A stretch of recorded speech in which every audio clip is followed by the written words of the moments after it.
Hey, Mike here. I just wanted to let you know that you can listen to Dark Poutine early and ad-free on Amazon Music, included with Prime.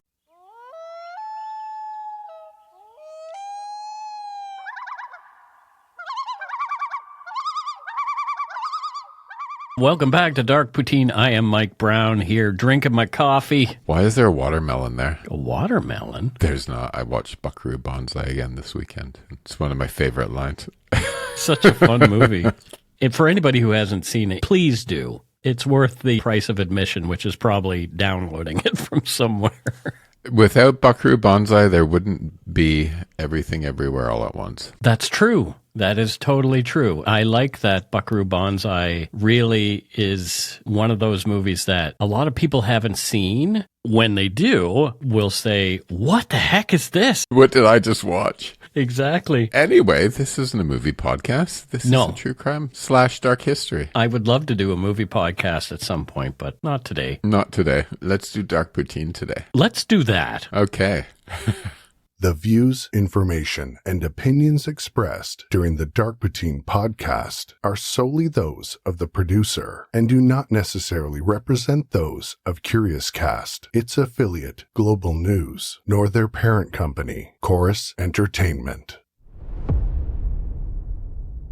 Dark Poutine is not for the faint of heart or squeamish. Listener discretion is strongly advised. We're not experts on the topics we present, nor are we journalists. We're two ordinary Canadian schmucks chatting about crime and the dark side of history. Let's get to it. Put on your toque, grab yourself a double-double and a Nanaimo bar. It's time to scarf down some Dark Poutine. You are responsible for obtaining and maintaining at your own cost all equipment needed to listen to Dark Poutine. Dark Poutine can be addictive. Side effects may include, but not be limited to, pausing and questioning the system, elevated heart rate, pondering humanity, odd looks from colleagues as you laugh out loud at work, family members not into true crime worrying about you. Positive side effects may include some perspectives and opinions that you disagree with, as well as some wokeness and empathy. If you don't think Dark Poutine is for you, consult your doctor immediately.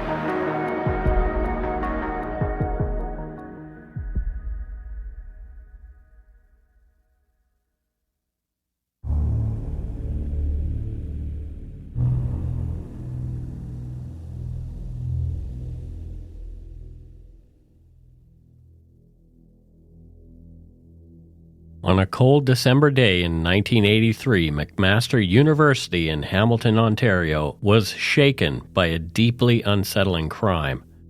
Dr. Edith Wightman, a respected scholar, was discovered dead in her office, bound with tape, handcuffed, and suffocated with a cloth.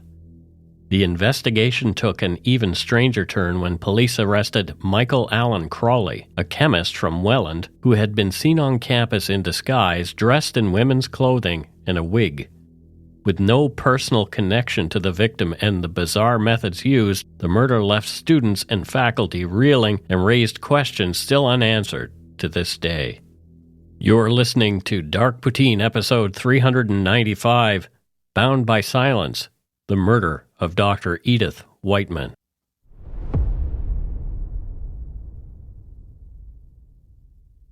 Many of the details of Dr. Wightman's life come from an article titled Edith, Scholar and Friend, written by Dan Geoghegan, a fellow McMaster University professor, and published in the Hamilton Spectator on December 24, 1983, shortly after Dr. Edith Mary Wightman's death.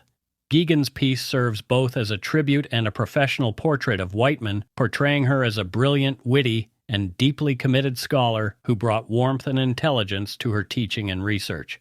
He describes her as a Fellow of the Royal Society of Canada and the Wainwright Archaeological Committee, whose studies focused on the Roman provinces, particularly Gallia Belgica, Roman Trier, and the Treveri.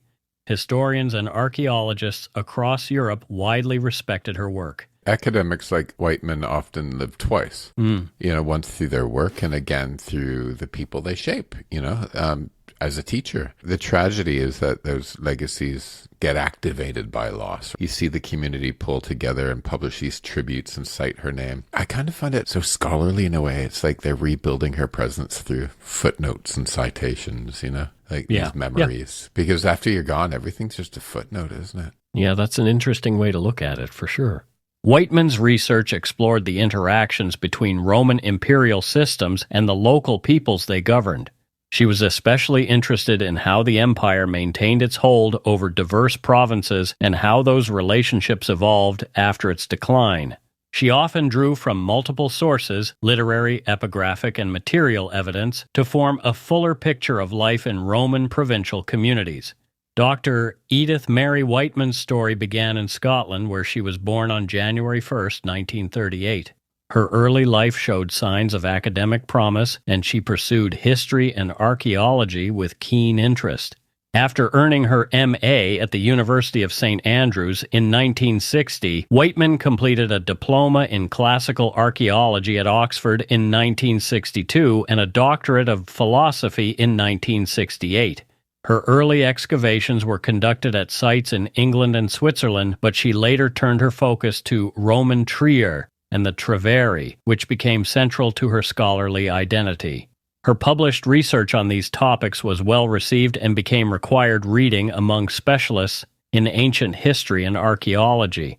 Wightman's early teaching career included an appointment at the University of Leicester, where she lectured on Roman history before joining McMaster University in 1969 to teach classical studies. She succeeded the distinguished scholar Dr. Edward Togo Salmon, who had also been a pillar of McMaster's classics and history departments. Her influence and reputation grew quickly, and she was soon recognized as one of the foremost scholars of Roman provincial life in North America. McMaster University began as a Baptist institution rooted in the efforts of Toronto Baptist College and Woodstock College's Faculty of Theology in the 1880s. Backed by a sizable bequest from Senator William McMaster, the school was formally chartered in 1887 and started in Toronto. For its first 4 decades, McMaster primarily offered degrees in arts and theology, shaping its identity as a religious university with a small student body. By the early 20th century, McMaster's ambitions pushed it to Hamilton. In 1930, the university opened its new campus on land donated by the Royal Botanical Gardens and the citizens of Hamilton, marking the start of a modern era. The relocation was partly driven by growth and overcrowding at its original site, as well as a drive to compete with larger, secular institutions. Over the following decades, McMaster expanded its academic programs, most notably through the establishment of new science faculties and the founding of a medical school in 1965. The decision to reorganize in the 1950s and become a non-denominational institution enabled it to secure public funding, expand its research efforts, and broaden its appeal. Yeah, the story of McMaster's growth almost mirrors Wightman's journey, moving from a faith-based origin to pursuit of evidence and truth, right? And it's interesting how institutions evolve like people do, right? And, McMaster started shedding dogma for data. Yeah, campus culture developed alongside these academic changes. Athletic contests, notably football matches in the early 1900s, drew student crowds, while campus debates in the 1920s reflected tensions over religious modernism and academic freedom. As McMaster shed its denominational governance, the student body grew more diverse, faculty numbers increased, and new facilities, including the McMaster nuclear reactor in 1959, signaled a turn toward scientific research. In the 1970s, Dr. Wightman became heavily involved in field archaeology. She helped lead a Canadian team excavating at Carthage in Tunisia from 1976 onward. This project, funded by the Social Sciences and Humanities Research Council of Canada and UNESCO, was a significant international effort that involved researchers from Canada, the United States, and Europe. She co-directed the Canadian contingent alongside Colin Wells. Between 1977 and 1981, Dr. Wightman also oversaw the McMaster University survey of the Liri Valley in Italy near Rome. This study sought to map the historical occupation and agricultural development of the area, which had been heavily bombed during the Second World War. Her work there, Geoghegan wrote, combined archaeology, geography, and history into a monument of the valley's long continuity. The photographs accompanying Geoghegan's article show Wightman on site, raising a toast at a tea ceremony with Tunisian workers at Carthage, standing with colleagues in Italy, and sitting on a swing at a school where her survey crew stayed. Dr. Wightman's scholarly work combined epigraphic, literary, and archaeological evidence with a careful, thoughtful approach. She was respected not just for her research, but also for her commitment to teaching. Students and colleagues described her as a patient and dedicated mentor. Her landmark book, Gallia Belgica, published after her death, was celebrated for its comprehensive and reliable analysis. John Percival, a fellow historian, said, "It is hard to think of a better study of an individual Roman province in terms of comprehensiveness and reliability." Dr. Wightman was elected Fellow of the Society of Antiquaries of London in 1973 and joined the Royal Society of Canada in 1982. Fieldwork, writing, and music brought joy to her busy life. By the early 1980s, McMaster had become a well-respected research institution with a tight-knit academic community. Its history department, where Dr. Wightman worked, exemplified the mix of tradition and scholarly inquiry that defined McMaster's character. In December 1983, McMaster University was winding down for the year. The atmosphere on campus was quiet. Most students were finishing exams or heading home for the holidays. The history department was located in one of the campus's older buildings, itself a place of intellectual bustle but now subdued in the pre-holiday lull. Dr. Wightman's office was a familiar place for students seeking advice or for colleagues stopping by for academic discussion. Senior faculty, such as Edward Togo Salmon, described the department at the time as close-knit and academically engaged, with Wightman, known for remaining on campus later than most, sometimes working into the evening. The image I have of her office, or this quiet, book-lined place, it's the kind of space that's meant for curiosity and mentoring, not danger. It's the last thing you think would happen there, right? Absolutely, yeah. We picture safety, we picture structure, and the fact that hers became a crime scene tells us how thin the boundaries are between, intellectual life and the world outside its walls. Mm-hmm. Because when you're in a university, you feel sort of encapsulated, don't you? Yeah, the old higher education and ivory tower metaphor. McMaster was not an especially large university, but it was prominent in Canadian scholarly circles. Dr. Wightman's presence brought prestige to the department, and she was a fixture at faculty meetings, library visits, and lecture halls. By mid-December, snow covered the campus lawns, and the historic stone buildings took on a serene, wintry look. That afternoon, campus security guards were alerted by a colleague of Dr. Wightman's that she had not shown up for a planned meeting and that the door to her office was locked. The guards entered Dr. Wightman's office to find an unsettling scene. Edith Wightman was very obviously dead, an apparent victim of homicide. The investigation began instantly, and police kept the building sealed off from students and staff while gathering evidence. According to Sergeant John Reed, one of the officers at the scene, Wightman was fully clothed, lying on the floor with her eyes and mouth bound with surgical tape and her hands handcuffed behind her back. Sergeant Reed also described the office as undisturbed except for the struggle, highlighting that a robbery had apparently turned deadly. The police would later reveal that an autopsy found she had choked to death on a piece of cloth lodged in her windpipe. Credit cards were missing from her purse, and detectives suspected robbery as a motive early on. Isn't the language of crime reports so odd sometimes? Undisturbed except for the struggle. I think what they're referring to is that the person didn't ransack the office as though looking for something. Yeah, but undisturbed except for this obvious struggle, right? Right, yeah, but that phrase holds everything. It means she fought, right? Yeah. And I'm glad she fought. That kind of makes me a little sad that she had to fight in her final moments. I had to fight, yeah. The shock of Dr. Wightman's murder was immediate and deeply felt. As faculty members described, word spread quickly among staff and the small number of students still on campus. Edward Togo Salmon gave a eulogy at her memorial service, noting the sense of loss that has settled on the department. Her absence noticed in the quiet that follows each conversation in the halls. Local and national media picked up the story within days, describing Wightman as a world-renowned Roman scholar and archaeologist. Her colleagues remembered her as a much-loved and respected scholar who was devoted to understanding the Roman world and teaching the next generation of historians. Investigators later disclosed that Wightman's purse was missing credit cards and her driver's license. There was no sign of the killer lingering at the scene.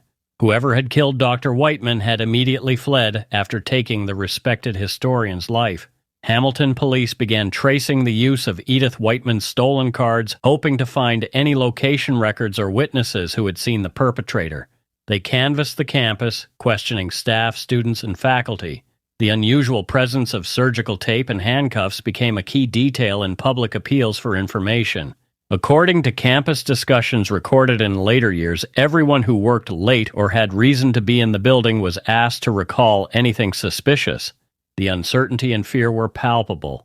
A faculty member recalled during meetings that it wasn't just the murder. The feeling of violation at McMaster was everywhere. That collective feeling, that campus-wide unease, it's kind of what trauma does when it's shared. Yeah. Just one single act of violence can hollow out an entire community's sense of order in so many ways. Every door that used to feel familiar suddenly might feel suspect to people. Once a place loses innocence, it never really fully gets it back, or it takes decades to. Right? Because these stories stay for a long time. It also brings me to the thought that just because you were not the person involved in the crime does not mean that it won't affect you.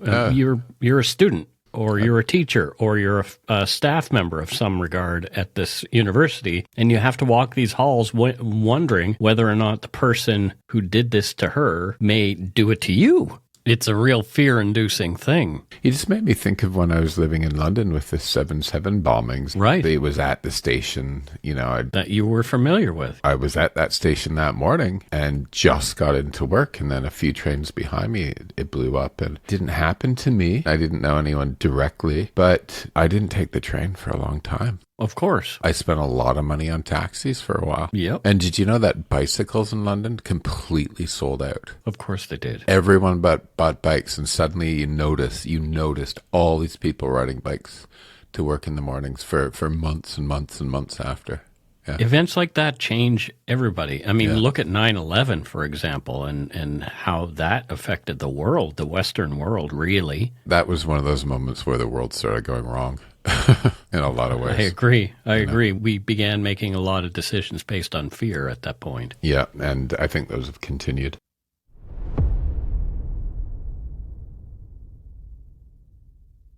Dr. Wightman's murder was, of course, front-page news in Hamilton. On December 19th, an article by Mark McNeil and Kevin Von Appen chronicled the investigation so far. Police had completed about 20 interviews since the discovery of Dr. Wightman's body, according to Sergeant Driscoll. By late morning the day after her killing, 3 of her colleagues had already come to room 426 of Chester New Hall to speak with officers. "It's only colleagues so far. We do want to see her students," Sergeant Driscoll said. Investigators stated that someone likely saw the killer on campus between 10:30 and 11:30 a.m., either before or after the murder, and urged the public to come forward with any information. Police determined Dr. Wightman's death took place around 11 a.m. They clarified that she was not strangled but suffocated, and there was no evidence of sexual assault. Police expressed hope the case would not mirror that of Adele Komorowski, a graduate student murdered on campus a decade earlier, whose killer was never found. Inspector Clive Paul, who previously worked on the Komorowski case, was brought back to assist. Despite diligent efforts, initial leads were thin. The police analyzed fingerprints and checked for physical evidence in Wightman's office. Concern over the case spread widely among Hamilton residents. The history department, accustomed to quieter academic disputes, now found itself at the center of a citywide criminal investigation. In his Hamilton Spectator article, colleague Dan Gagan described Edith Wightman not only as a gifted academic, but also as a remarkable scholar and a good friend to her students, a woman whose intellectual brilliance was matched by warmth and humor. Her death, he wrote, left a void both in the department and in the international community of classical historians and archaeologists. Beyond her research, Wightman was remembered for her love of music, as evidenced by her playing the cello, her passion for art, and her love of travel. Gagan recalled that she enjoyed opera and could be found singing arias from Tosca or Traviata with her friends. Her charm and sense of humor made her popular among students and staff.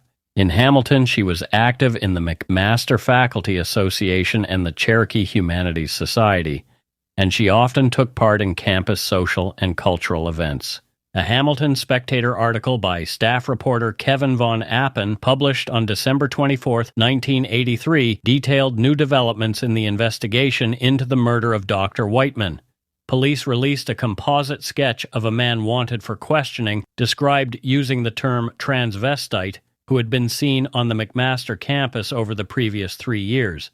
According to Staff Inspector Ed Tomlinson of the Hamilton-Wentworth Regional Police, the suspect was a white male aged 30 to 40, standing 6 to 6 foot 2 inches tall with a solid athletic build, round face, pointed nose, and large hands with long fingers. Witnesses reported that the man wore heavy lipstick, rouge, dangling earrings, and an obvious brown wig, along with a beige or light-colored raincoat, nylons, and low-heeled black pumps.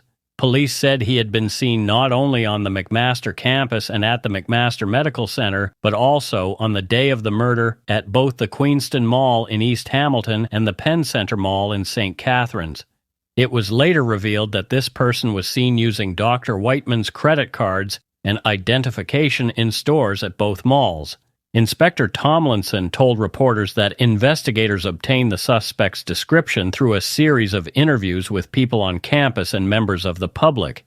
He declined to confirm whether the suspect had been seen at McMaster on the day of the murder. Police appealed for anyone with additional information to contact the regional investigation team. In a Hamilton Spectator report published on January 5, 1984, the same day as Dr. Wightman's memorial service at McMaster University's Parker Memorial Chapel, journalist Jeff Lake reported that police had offered a $10,000 reward for information, leading to the arrest of the person responsible for her murder 3 weeks prior. Investigators continued to search for the man who had used Dr. Wightman's stolen credit cards on the afternoon of the murder. Sergeant John Reed of the Hamilton-Wentworth Regional Police expressed surprise that no one recognized or reported the suspect, remarking that it was amazing the strangely dressed individual hadn't drawn suspicion while using a card belonging to a recently murdered woman. We will be back with the conclusion of Bound by Silence, the murder of Dr. Edith Wightman, after this quick break.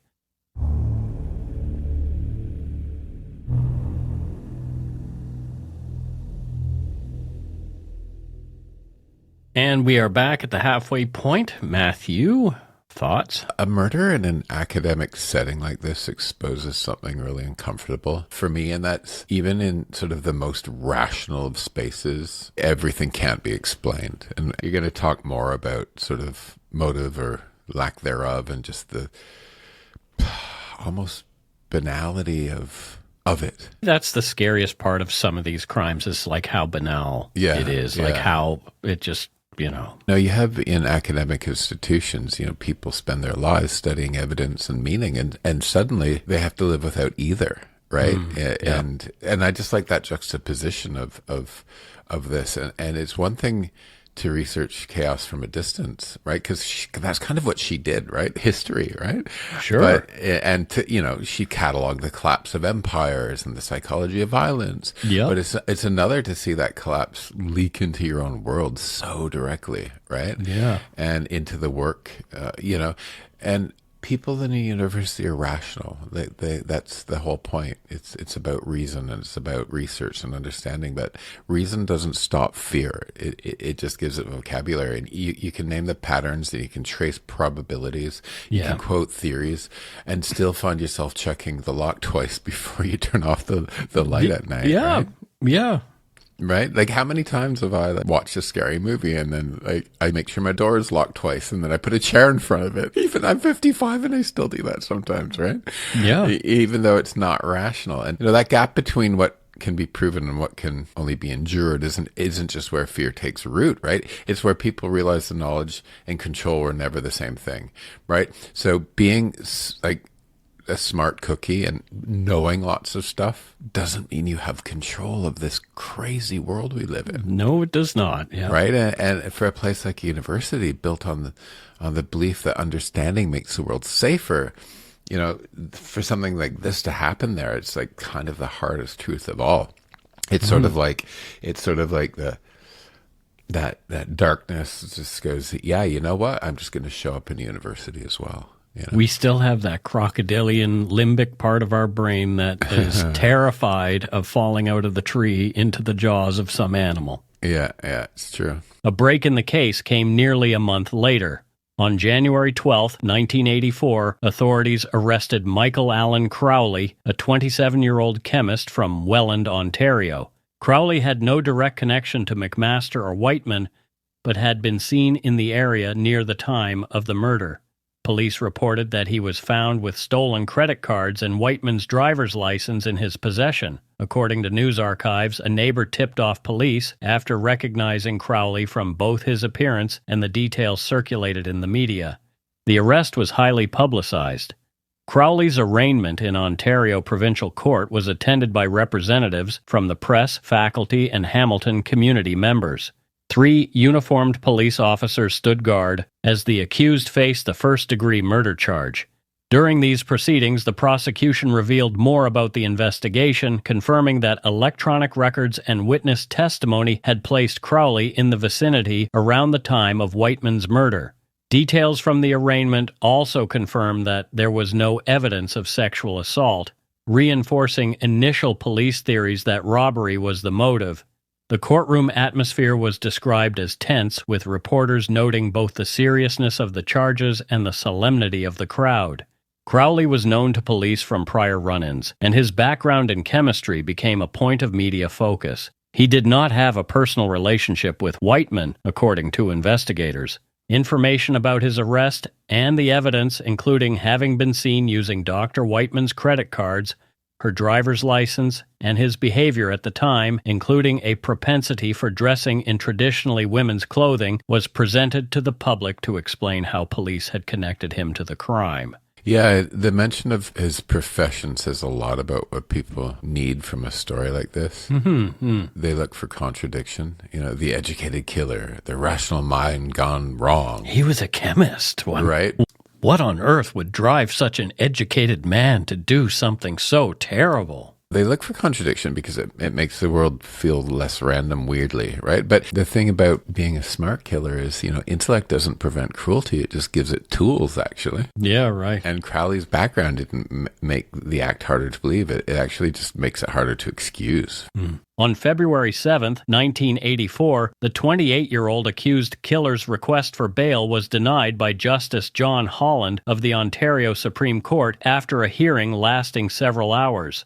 Reporters noted the defendant's reserved demeanor throughout the proceedings, remarking that he quietly thanked those who attended the hearing on his behalf after his bail was denied. Community reactions to the accused killer's arrest were marked by relief mixed with residual anxiety. For McMaster students, the murder and arrest broke the routine of campus life. People debated how this man had managed to move freely around the university at night and how such a calculated crime could have occurred in such a familiar academic setting. Faculty meetings focused on improving campus safety, and memorial services for Wightman saw colleagues share memories of her academic rigor and kindness. Hamilton headlines, initially focusing on the odd details of the accused killer's disguise, soon shifted to the question of how university campuses might prevent similar violence. Police released tips about personal safety, and McMaster re-examined its building security, looking at ways to ensure the safety of staff who worked late hours. At the departmental level, faculty members and students struggled with unresolved grief while adapting to increased oversight and security checks on campus. Yeah, and it's a familiar pattern after tragedy. We see it all the time, yep. Policies tighten, doors lock earlier, and the promise of that is structural, keep people safe. But You can't take your shampoo onto a plane anymore. fear doesn't live in policy, it lives in people. And you can secure a building, but not the human part. The late nights, the instinct to trust a stranger, the belief that knowledge and decency are the same thing. Those are the places that a new policy can't reach, right? Yeah, totally. Yeah. They can't come within us and make us feel better from inside. That's an inside job. And the truth is, most of these policies, I feel, are for show. That they're to make people feel safer. Or think that they're safer. Yeah. Not feel, think that they're safer. Think and then maybe feel, right? Maybe. Yeah. It's interesting. In the following months, interviews and articles tried to piece together the accused killer's motives. Local papers noted the absence of any clear reason for targeting Wightman other than apparent robbery. A neighbor who provided the tip that led to the arrest said simply in court documents, "I recognized him from the sketch and the police warnings." The trial of Michael Allen Crowley for the murder of Dr. Edith Wightman unfolded in the Ontario courts beginning in 1984, drawing public attention as one of the province's most unsettling criminal cases.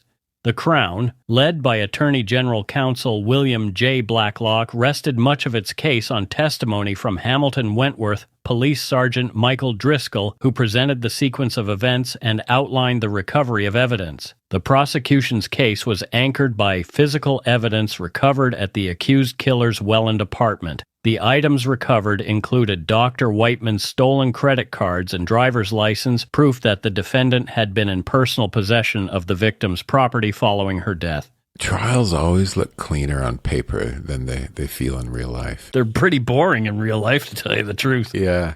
The evidence lines up neatly, timelines make sense, and you can almost believe that logic alone can make sense of this violence.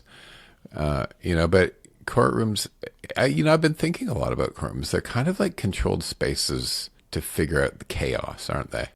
That's exactly what they are. They give structure to something that at its core never fit inside a process. It's an unraveling of chaotic thing that shouldn't happen. Yeah.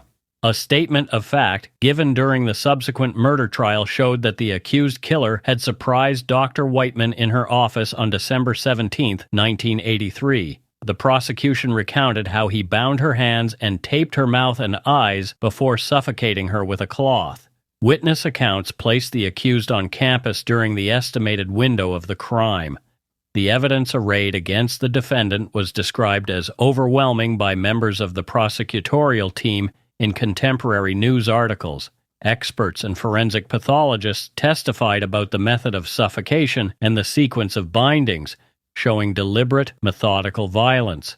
After his arrest, police said that Crowley claimed Dr. Wightman's death was an accident, that he hadn't meant to kill her. Defense counsel James Child sought to undermine the prosecution's account, challenging the reliability of witness statements and questioning the defendant's mental state. The defense argued that much of the circumstantial evidence, including the accused's presence and cross-dressing on the day of the murder, did not make him a killer. These points were weighed in court, but the direct evidence of stolen items proved decisive. In October 1984, Michael Allen Crowley entered a guilty plea to Dr. Wightman's murder. On the day of sentencing, Ontario Superior Court Justice John Holland imposed life imprisonment, the mandatory sentence for murder under Canadian law at the time. The Ottawa Citizen noted Crowley's conviction. McMaster University archaeologist Edith Wightman's transvestite killer was sentenced to life imprisonment Friday after pleading guilty to first-degree murder. The sentencing hearing itself was somber, with limited remarks from Crowley and a heavy police presence in the courtroom. Supporters and relatives attended, but the public mood reflected anger and sorrow at the senseless loss of a respected scholar. I like a guilty plea because first of all, you have somebody who's saying, yeah, I did it, so it's being honest, right? Right. And it saves time, it saves money, but something's lost when that happens.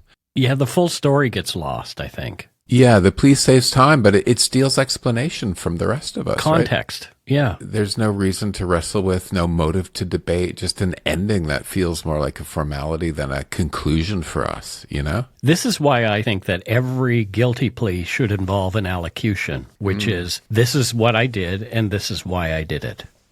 Interesting. That would help victims' families and society, frankly, to understand what the heck went on. Whether or not that person is going to be honest is a whole other matter. I mean, they're there because they did something dishonest. I mean, at the end of the day, every single crime is about a lie. I think sometimes people don't know why they did things. No, absolutely. I don't know why I did do some things. I still don't. I mean, there's parts of my subconscious that I haven't integrated with my consciousness yet. I mean, that's a lifelong process. It's like, isn't it incredible how we can hoist ourselves on our own petards? just mentally, you know what The I mean? word petard is always strange to me, but It means bum and firecracker at the same time. yeah, it's funny. I knew Anyway. a girl, her last name was Petard, which was hilarious. Did she hoist herself on her own petard all the time? That is a loaded phrase. I don't know what it is, but it just feels really loaded. It's a great expression, isn't it? Yeah. Crowley's conviction was widely reported, with the Hamilton Spectator and Toronto Star documenting reactions from university staff. The killer was transferred to Kingston Penitentiary following sentencing, with public records confirming his incarceration. There were no appeals reported in the immediate aftermath, and he has largely disappeared from public view, save references in true crime accounts and occasional updates on parole status in later decades. After the crime, discussions in scholarly circles focused on the vulnerability of staff working late and alone. Several academic organizations circulated safety advisories and called for procedural changes in their own institutions. Wightman's death spurred soul-searching about campus security and the unique risks faced by women scholars. Canadian true crime authors, including Max Haynes, later listed the case as a tragic and senseless loss in academic history. The immediate aftermath at McMaster saw a series of reviews and changes in campus security policy. The university increased the visibility of campus police, enhancing patrols and improving keycard access to buildings in the evenings. The administration began restricting late-night office access, introducing emergency phones, and posting security tips in every department. Staff and student orientation programs were expanded to include basic safety, and meetings included discussions of the risks faced by those who stayed late on campus. Faculty meetings considered structural changes, such as the installation of more security cameras and desk alarms. The university president and senior staff met with Hamilton Police to discuss additional safety recommendations. Community forums, held in the months following the killer's conviction, gave faculty and students a place to voice concerns and propose further measures. Many staff described lasting anxiety following Wightman's murder. It took years for the department's sense of safety to return. The case also brought lasting changes to Canadian academia. McMaster's response was cited in other Canadian university policy reviews during the 1980s, with security measures in libraries and research buildings modeled after its reforms. Academic conferences across Canada added sessions on staff safety and emergency preparedness, where panelists referenced the Wightman case directly. One 1985 roundtable, reported in university newsletters, concluded, "The events at McMaster remind us every scholar must be able to work securely regardless of time or discipline." Back to the point of security, like new locks, more light, stronger words. It's practical, but it's ritual as well. And rules can't undo what's happened. They can just make people feel like something's been fixed more than things have actually been fixed. And the truth is, random murders like this will never be policed out of existence. This crap will always happen, no matter what policies you put in place, right? Because people are weird. Hey, I'm not weird, Matthew. God, you are so. I am definitely pretty fucking weird. That's why I like you. Oh, well, at least I'm interesting. Exactly. Non-weird people are boring. It's true. You know who are the worst people on the planet are the ones with no sense of humor. It's like the people you have to explain a joke to. Oh, I understand, there's a thing called autism that may be involved in some of that. But then there's also just people who are humorless. Yeah. While the killer's conviction resolved the legal aspects of the case, questions lingered about motive and opportunity. The lack of a personal connection between victim and perpetrator and the calculated nature of the crime caused continued discussion in the Hamilton press and true crime forums. Later, police commentary reiterated that the killer's actions appeared opportunistic and his mental health was repeatedly debated in legal and journalistic circles. The Wightman case is now referenced among Canadian true crime enthusiasts as a singular tragedy, an accomplished scholar murdered during a routine day at a respected university.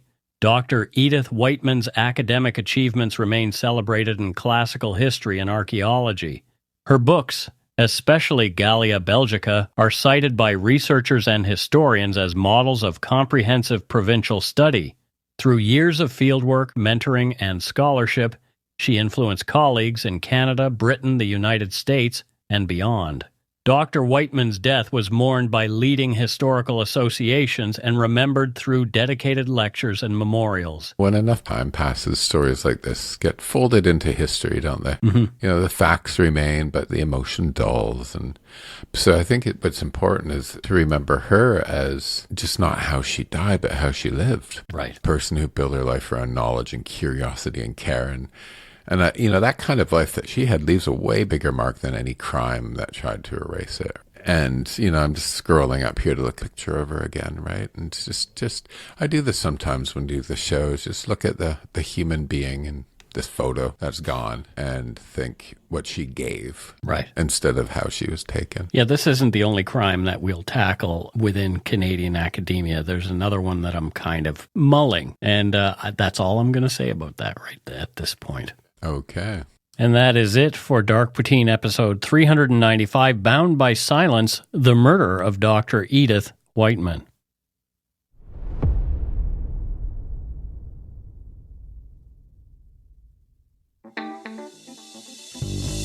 That's right. It's time for voicemails.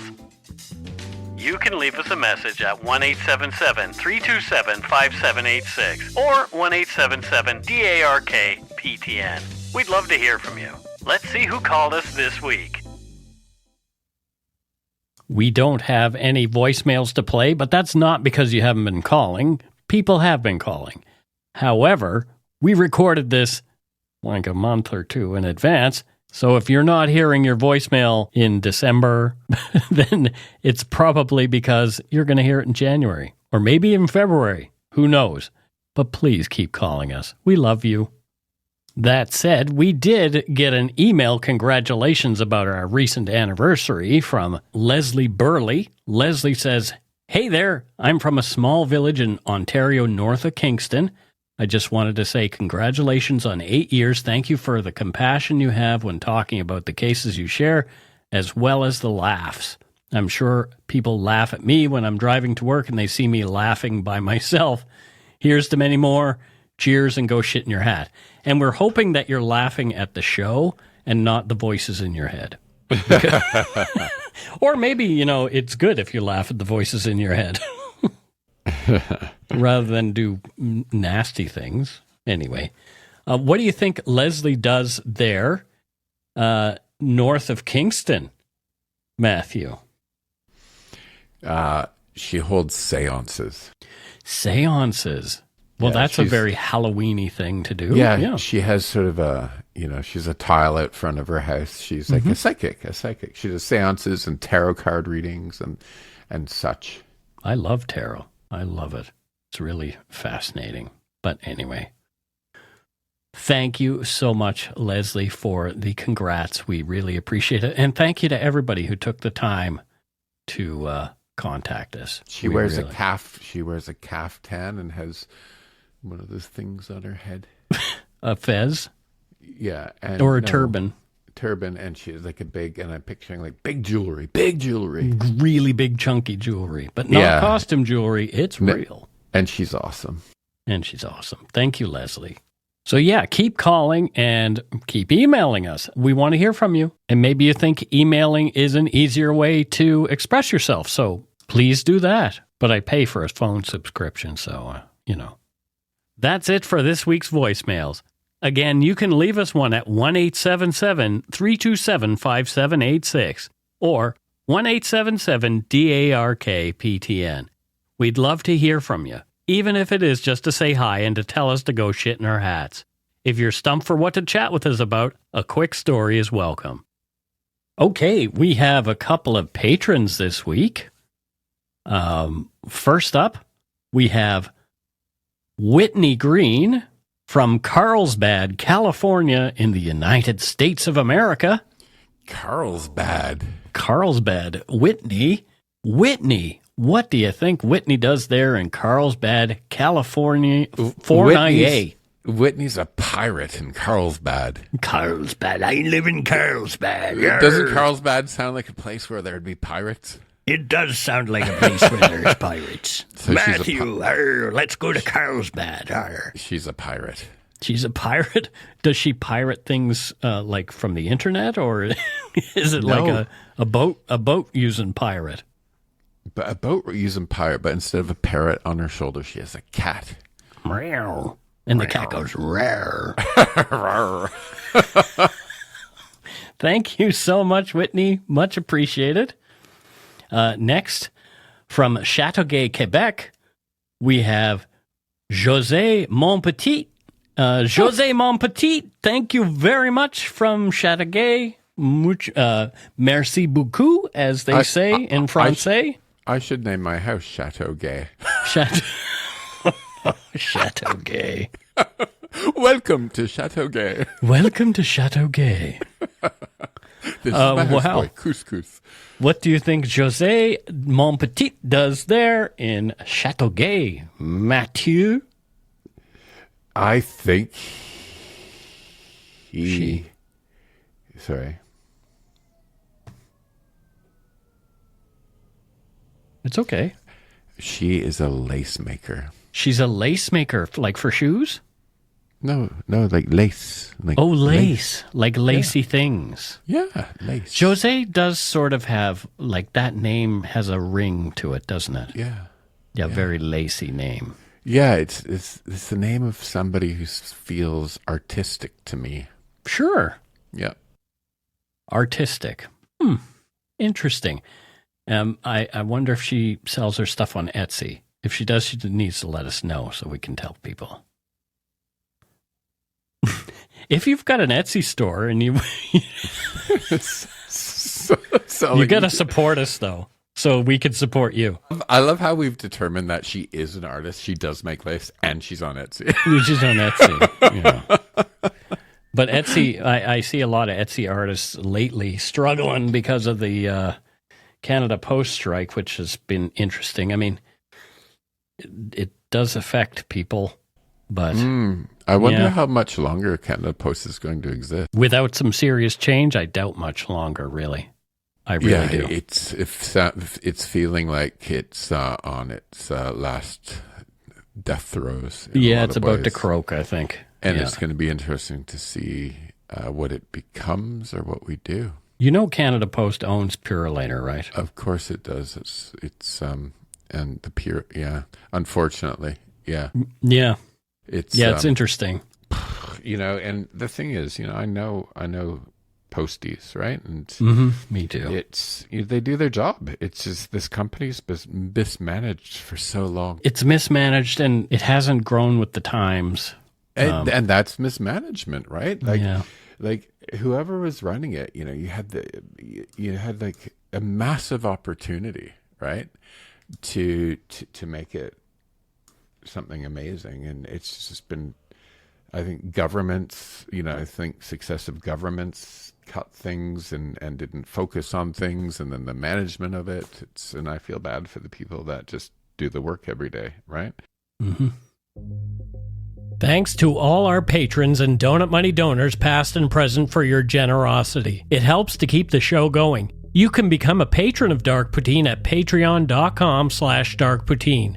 For a one-time donation, you can send us donut money via PayPal or Interac using our email address, darkpoutinepodcast@gmail.com. If you don't already subscribe to the show, it would mean a lot if you did. You can easily find Dark Poutine on Apple Podcasts, Spotify, or wherever you listen to your favorite shows. If you haven't gotten yours yet, my 2 books are available to order via links on the Dark Poutine website or anywhere fine books are sold. And speaking of darkpoutine.com, check it out for show notes and other cool stuff. We'd appreciate it if you gave Dark Poutine a like or a follow on Facebook and Instagram. Most importantly, thank you for listening. Tell your friends about us. Word of mouth is a powerful thing. And that's it for this episode of Dark Poutine. So until next time, don't forget to be a good egg and not a bad apple. Do not be one. No, being a bad apple stinks.